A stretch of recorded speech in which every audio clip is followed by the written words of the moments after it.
Jesus.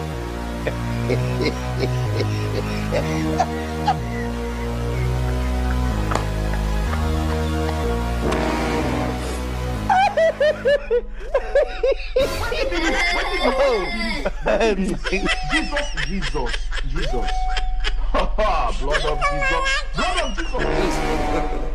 God have mercy upon us. Jesus.